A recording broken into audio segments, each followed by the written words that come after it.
Hey, I'm Decathlon Gamer, and welcome to Mahokenshi. This is a deck building slash strategy crossover. I'm excited to try this game out here on the channel. This is from Iceberg Interactive. Let's go ahead and just jump right on into the game introduction, and let's play some Mahokenshi. Before your eyes lies the Celestial Islands, a world of peace above the clouds, protected by four great houses. The sturdy House of Sapphire, empowered by the spirit of lakes and rivers, the Kappa. The cunning House of Topaz, wielding the fiery and illusory spells learned from the Kitsune. The fierce House of Ruby, blessed by the winged lords of the mountains, the Tengu. The secretive House of Jade, weaving deadly traps in the dark forests of the Ogumo. As ruler of the islands, you must keep the balance between man and kami. But dark times are ahead. An ancient enemy has returned. Unite the houses and gather samurai wielding both blade and magic. Such is the path of the Mahokenshi.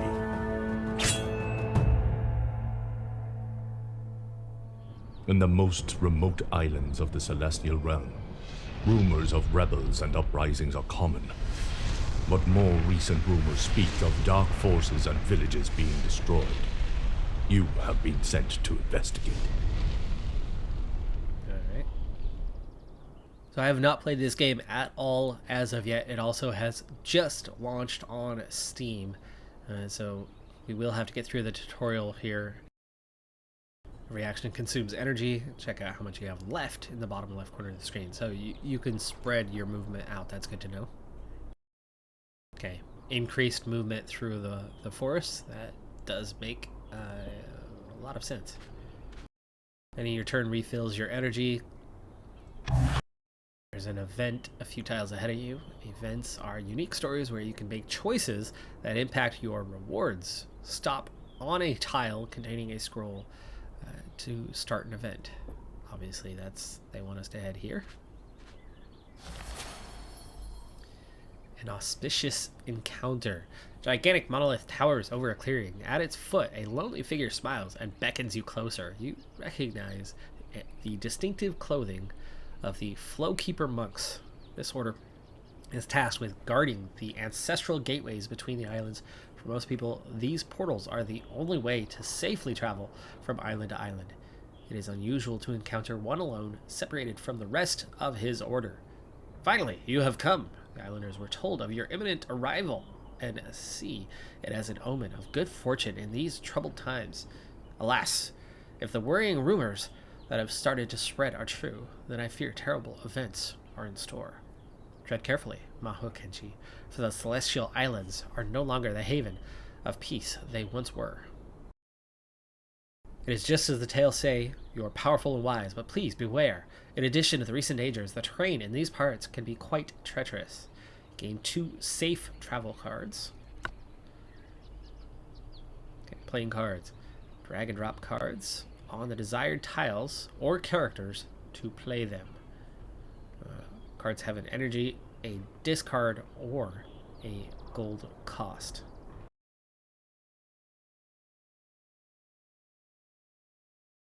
As you're about to cross the bridge, you sense a hostile presence in front of you. A lone man stands in your way, blocking the bridge. At first, you try to reason with him politely, but he responds only with taunts, jeers, and threats. You realize he has no intention of letting you pass. You try to force your way past. He draws his weapon, intent on fighting. Perfect warm-up for you. Swiftly charged, taking him by surprise. The impact pushes the man back, which leaves him wide open. You gain 4 strike cards. Gain 4 strength for this turn. Strength is a damage modifier that boosts damage dealt. There are our strike cards. I'm assuming that we're going to have to strike at him. Yeah, deal 9, deal 9, deal 9 damage.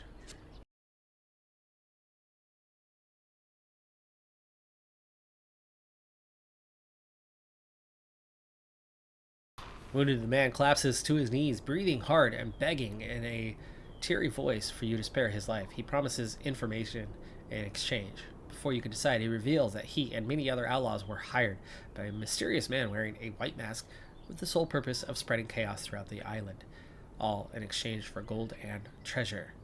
We never really asked any questions because he paid so well, but be warned, Mahokenshi, I've seen him accompanied by twisted and nightmarish creatures. The man seems honest, but it's hard to believe such a tale could be true in as peaceful a realm as the Celestial Islands. Perhaps you can confirm whether he is telling the truth by inquiring in the nearest village. Okay, we have the safe travels, we have the damage, and that's going to take us everything we have left to move forward. There you go. And it looks like we're going to have another enemy to fight here shortly. So I'm already kind of gathering that we have our deck, and the deck can help you move a bit more quickly with safe travels, and then the strike is the combat portion of our deck. We've already seen it in action here briefly. We're not going to have big bonuses going forward. I'm not sure if bypassing this guy is a problem either. Defense reduces incoming damage. You can gain defense from certain tiles or card effects. Defense resets at the beginning of each turn. His defense is 4. I don't think we have any defense in this form. So can we dash 1 tile? That's not going to help. Looks like we are stuck with strike, which is not doing much damage because of the okay, break down the defense on the first one, then the second hit. I see.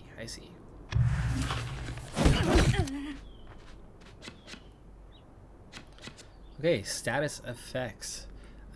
You can see the current status effects applied on a character below their health bar or in their character sheet. So you can see there, weakness reduces damage dealt by 1 per charge. Character sheet, there we go. Same thing, weakness, no base strength or defense. 4 drawn cards is our limit. I see.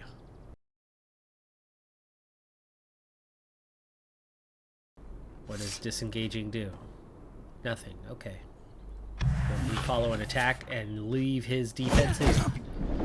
No. Okay. That's what I thought. The mountain provided that +4 defense. So backing up to the bridge, I had no defense anyway. Draws him away from it. He still does the same amount of damage, but now he's vulnerable. And we'll be able to quickly finish him off. Okay. There are tactics here, folks. It's not just about the cards you have. Killing enemies earns you gold. You can use gold to buy many things in the Celestial Islands.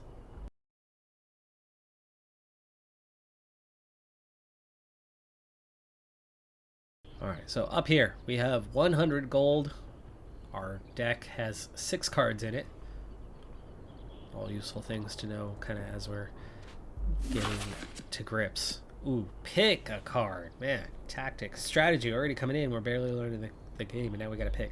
Turn around. Draw 1 card per adjacent enemy. Tactical strike. Deal 12 damage. Inflict 2 weakness. That certainly sounds like a useful card to have in your deck. Piercing thrust is deal 10 damage. From planes, reduce the target's defense by 15.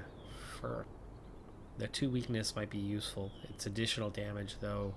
Reducing the defense reduces damage dealt for the weakness per charge, and that's 2 charges. That's handy. Defense and attack, where this is a very offensive one. I suppose we'll take that.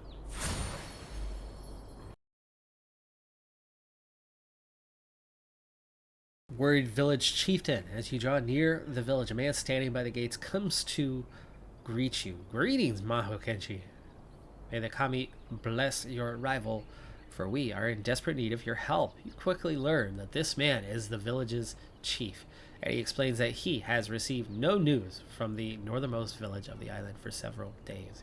He has been unable to investigate this matter further due to the recent increase in bandit activity.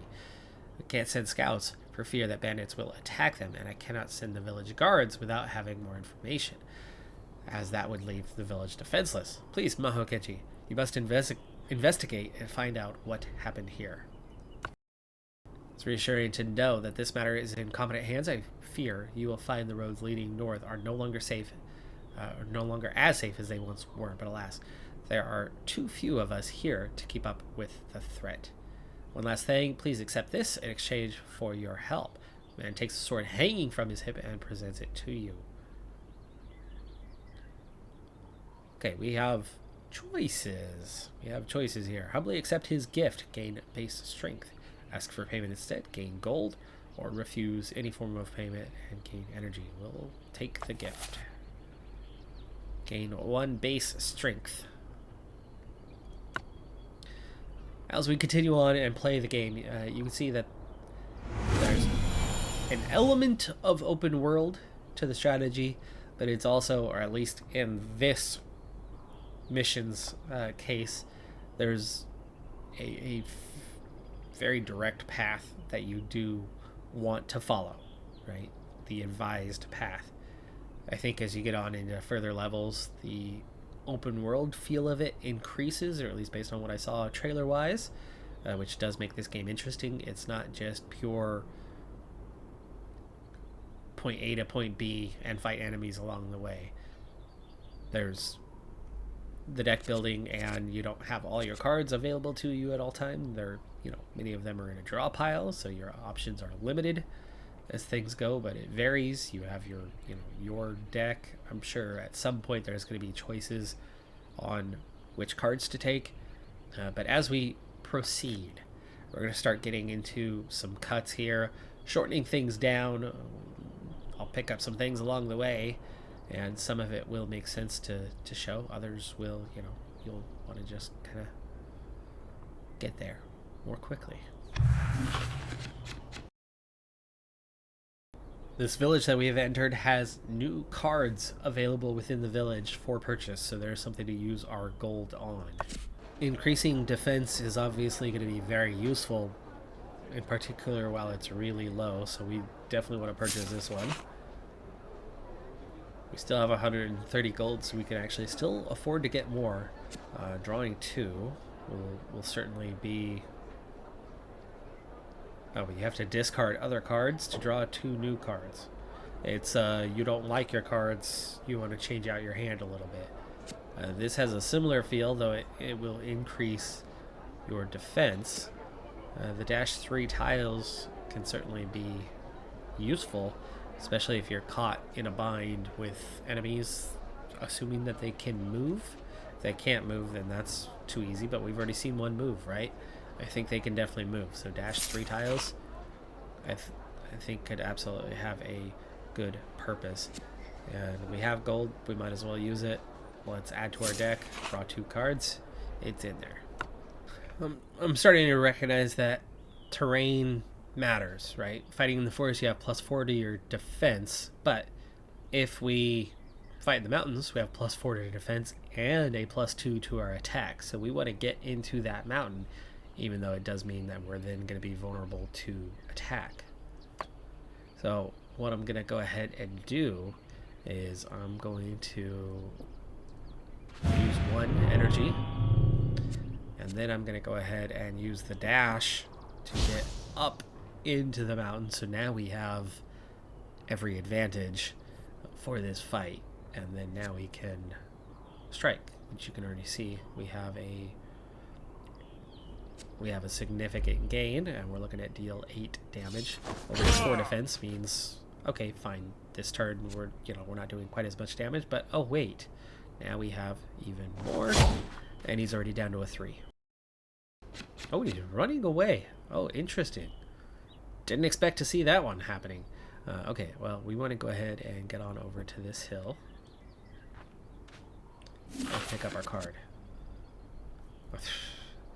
Okay, here's these available to us anyway. Lose 5 health, draw 2 cards. No, thank you. But I certainly do like this one. Tactical Strike. We already have that triple dash card, so that one's fine to hang on to. We've got a +3 to attack, but no defense on this hill. Into the forest. He's looking for help. Hello, okay. So he went for help, I see. Well, they can't both get at us from there. Head on over.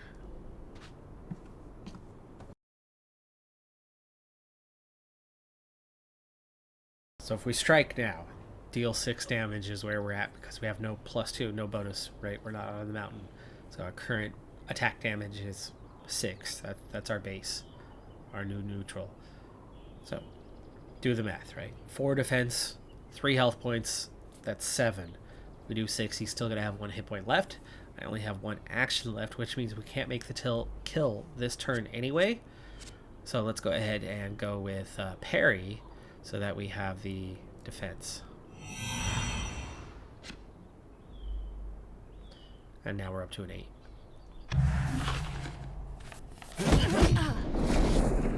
And there you go, as expected. With that +8, we take no damage. And from here, finishing him off will be rather easy.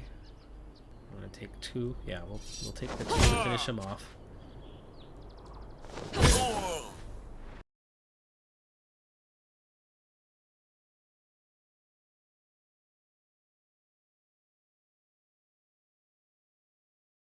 So this shrine, you can destroy cards from your deck. Cards you don't want to have.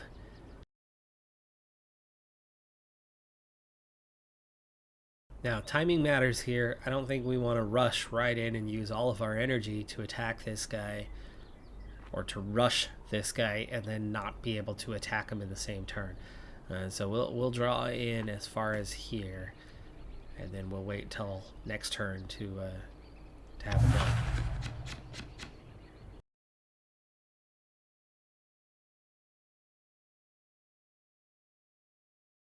Now that hill's got a +3 to attack, so we got to be careful defensively against him unless we can draw him off of the hill. Let's go ahead and move forward the 1 so we can do the same thing next turn. There is a dojo nearby. You can upgrade your cards. Ooh, upgraded cards. Nice. Are stronger and allow you to improve your deck without lowering your chances of drawing the card you want. I like that. Well, let's get in there. Pick a card. Vengeful Strike. Deal 12 damage. Yeah, we just picked out heavy armor. Yes, we know that one. And heavy strike. Well, let's take the heavy armor one. It definitely looks like a discard thing is going to be an important element to this game as time goes by. Not necessarily right now. And I don't know how much of the deck that we're building currently is going to stay with us as we go forward. But it's clear that discard is going to be, you know, a key feature, and picking and choosing how you do that. Okay, we've got 3 left, so let's start with the aggressive one, and then it looks like we're fine to just finish them off. So finish them off. There you go.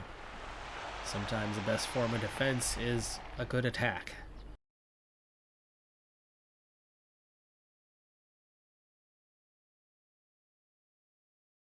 So the dojo, let's get in there.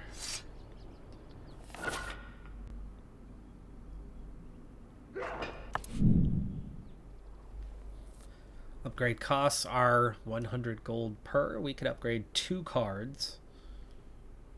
I think upgrading a basic strike will certainly be advised. That'll turn it into 10 instead of 6. These tactical strikes are certainly coming in handy. We've already seen. Yeah, that puts it up to 15 damage and 5 weakness. Sure. Our next opponent is going to be the toughest one we've faced so far, as we've just really had some basic bandits up to this point. It's a cult zealot. They have some energy themselves, not just one action to carry out. 25 health, so it's more than before.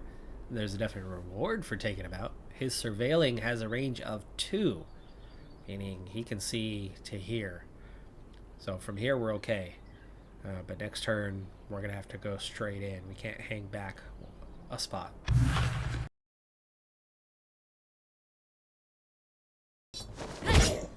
So carrying out an initial attack, he has no defense bonuses, that's good. But with only 1 action left and no more attack cards, let's go ahead and put up our own defenses.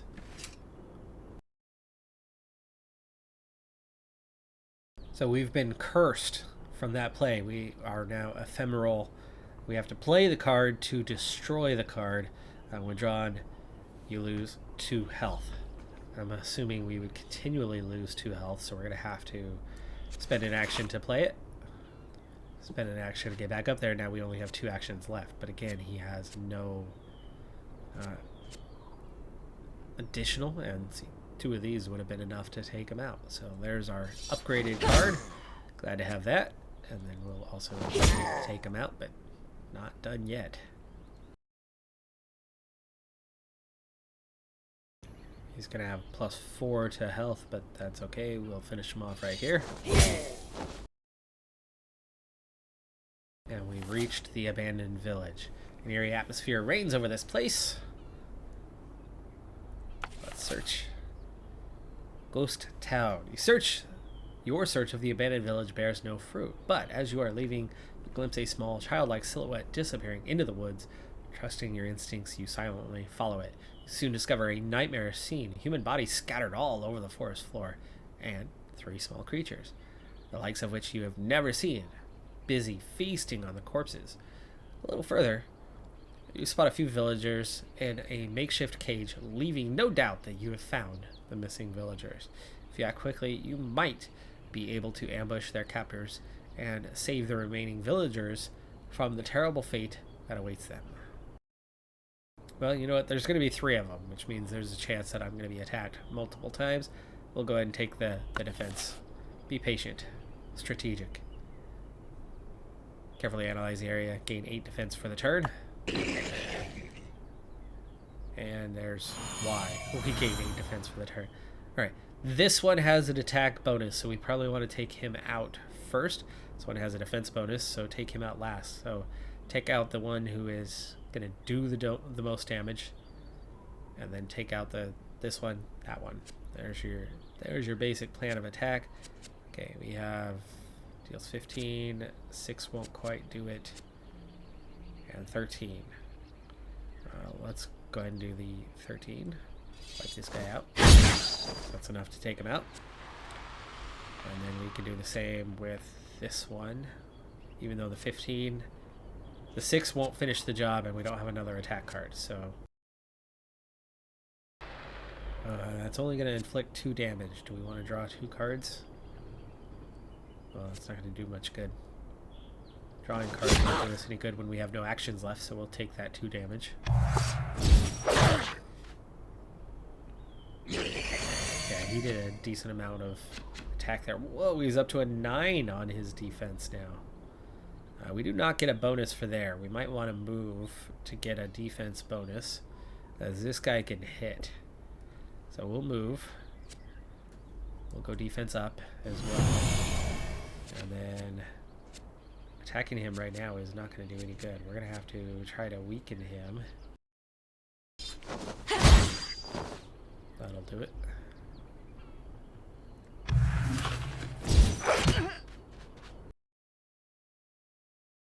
Okay, break down the defense.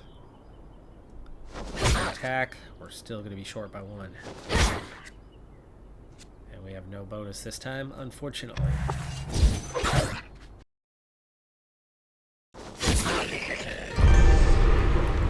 Victory!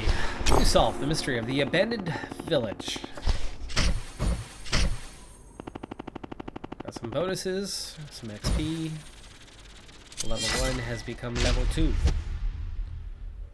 for this particular character. So there are 4 characters carried throughout this game.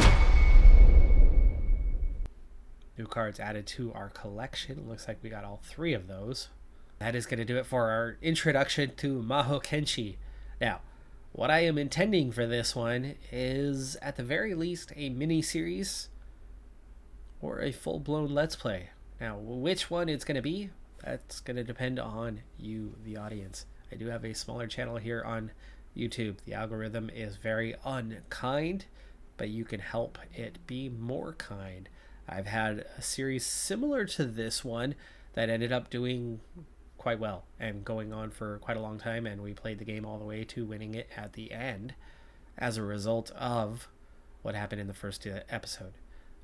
People like yourself dropped down below, they clicked like, they left some sort of algorithm to help with some sort of comment to help with that algorithm, and it made that series go a long ways. If this one is going to become more than just a mini series, that's what it's going to take. So please take a moment, click like, leave a comment.